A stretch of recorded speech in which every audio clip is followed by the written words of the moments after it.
Hey everyone, it's Pauline, and I just wanted to connect with you and share a little bit about some sketchbook work that I've been doing. Now, on today's post in my Instagram feed, I put up a image of some work that I did in my sketchbook on collage. So I thought I would show you this one sketchbook that has more images in, but also a contrasting sketchbook that is an approach I've started to do something that's very different. So let me show you.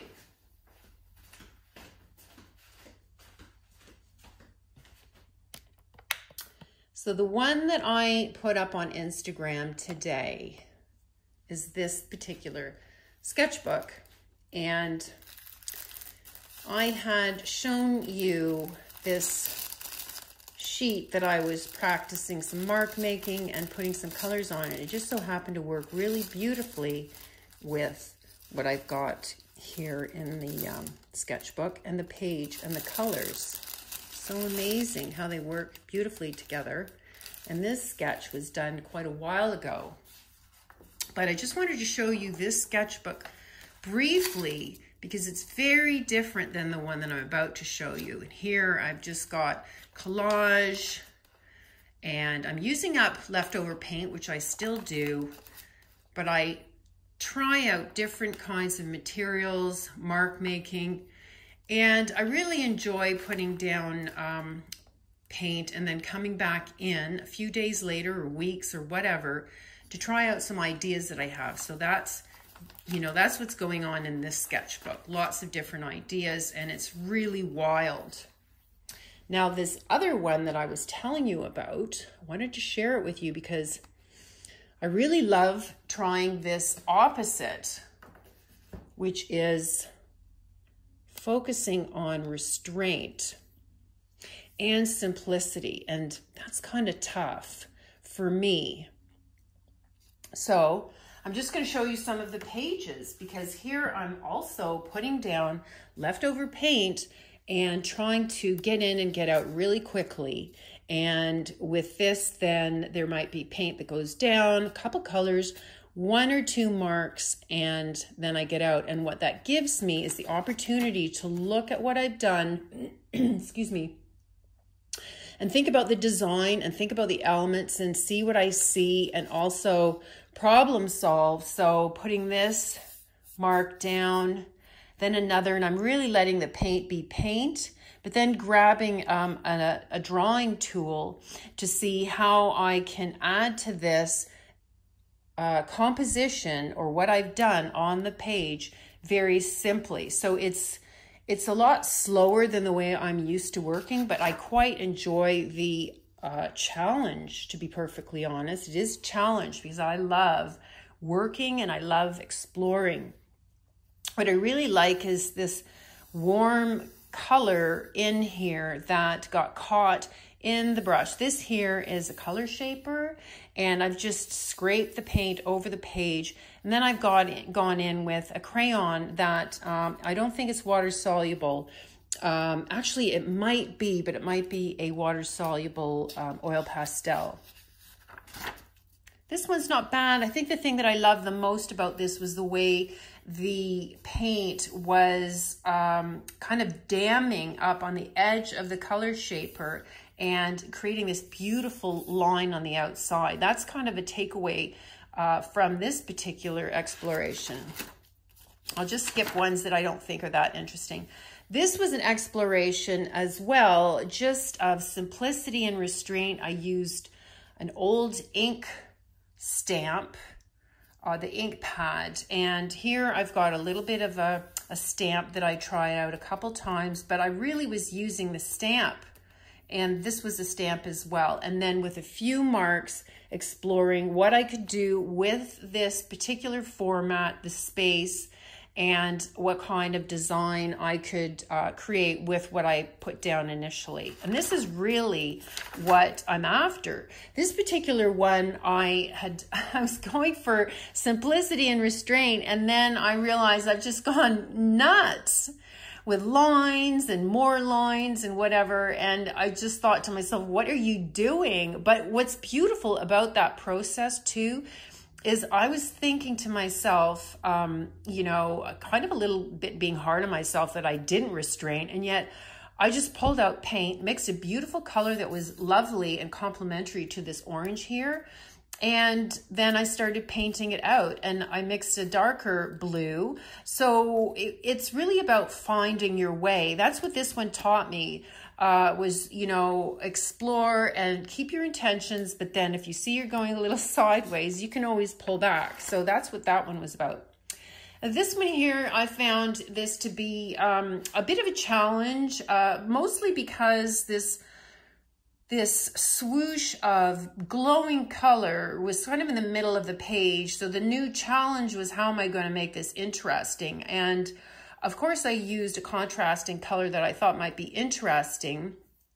And that's probably came in after I brought in this orangey line work here, but I didn't like the juxtaposition of this very sharp edged shape next to this curvy shape. And again, it's just an exploration. So it's a learning process. Like, what happens if I do this, this, and this together? And so you can see me trying to compensate for how you're targeting the center of the page by adding, you know, little bits on the outside to draw your eye away from it. But, you know, it was an exploration. Now, this one here, I actually like quite a bit because it's very simple, and it's got, I think this is a hard pastel, and then this is paint, and this is a crayon. So I've used 3 or 4 different materials and really laid down intentionally, not controlling, because I didn't know what I was going to do. I just followed my hand. And so from that, I think what I did was I put these strokes of glowing ochre down first, and then I used some more muted tones over top. But I love this juxtaposition of the curve next to this straight line. So loving the differences, and also these little shapes. And they're, I think this was the last move that I made, this very pale line over top, which is reminiscent of these shapes and also takes this curve into account. This one's one of my favorites, and it started out, it kind of got crazy, and that's where the paint came out, but I love what happened with it because I was exploring my materials, and I've used these markers before, but I pulled out a blender and I started to smudge some of these lines, which was creating beautiful contrast and a lovely effect. So I've got the sharp line here, and then it blurs, which is really a nice difference because it opens up to this area here. And then just some of what's coming through the paint after. I know that all of these pink marker lines went down first, and then the gray paint, and then the white paint. So you can see how this is sneaking through, but just really a fun exploration to kind of go crazy, intuitive, follow the feeling, but then come back, pull it back, and see if I could simplify. So I really like that one. And this one too, really simple, a little bit of, you know, stamping, using the color shaper to smear paint, using a charcoal then and putting it on its side, you know, some really nice thick swooshes and then thin lines. And I, you know, get in, get out, a little bit of pink here, a little bit of chalk pastel here, and that was it. And I really like that. So this is such a beautiful contrast to the other work that I'm doing in my other sketchbooks. This one's a little bit more, you know, uncontrolled, but I can still go into this and calm this down again by, you know, sort of veiling some of this. Like, I think that I would like to take this down a little bit. I do like, though, even though I don't like this color, I do like the way the paint, this yellow ochre, mixed with the charcoal that I have laying down here. And this is India ink, so I used a twig, and I love this contrast of these sharp lines, and they're darker next to these conte, where the medium is sort of skipping across the paper, and you can see through that line, and it's also lighter, and that's a nice contrast to that. an exploration of India ink and a twig that I used. I have this twig handy. I cut it off on an angle. Let me just show you this side because I did both sides. So you just cut that off with a blade, and I dipped this in ink. I think I did both sides. Here we go. And just dipped it in ink, and that's where I'm getting these beautiful lines and edges, is because I didn't make it straight. I let that still show up as a jagged edge, but the one side is pretty smooth. And I think what then inspired these lines was the previous lines on the page here. They have a very similar feeling.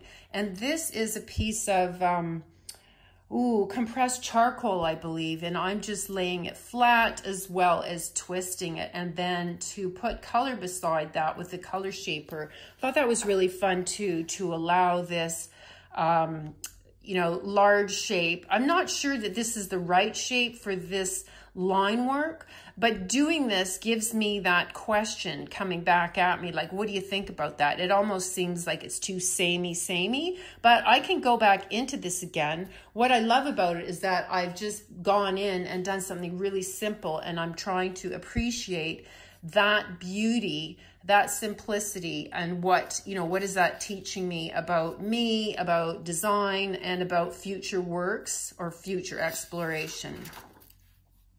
And this is, both of these two explorations are on my reels that I posted today.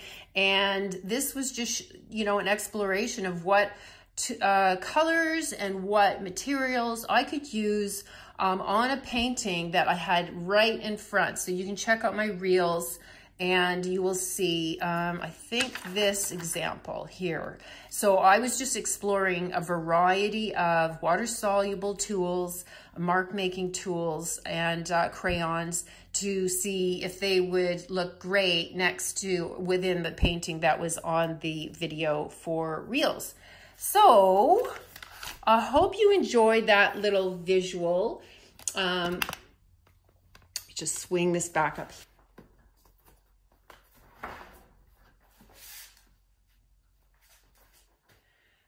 So I thought it would just be kind of fun to show you these two approaches that I'm using in my explorations, because we artists have such a bounty of curiosity, and exploration is at our fingertips. So we don't have to stick to one thing. And this kind of messy, thick, wild book is such a freedom zone for me. But I have to say, so is this. And they're just different and contrasting. And so I thought showing those two approaches would be helpful, because we don't have to pick one way of doing things. So yeah, and be sure to put some comments below so that I can circle back to see what you're doing. If you've got sketchbooks or different approaches that you want to share, if you put them in the comments below, then I can circle back to see what you're doing in your feed. Thanks so much for watching. I really appreciate it.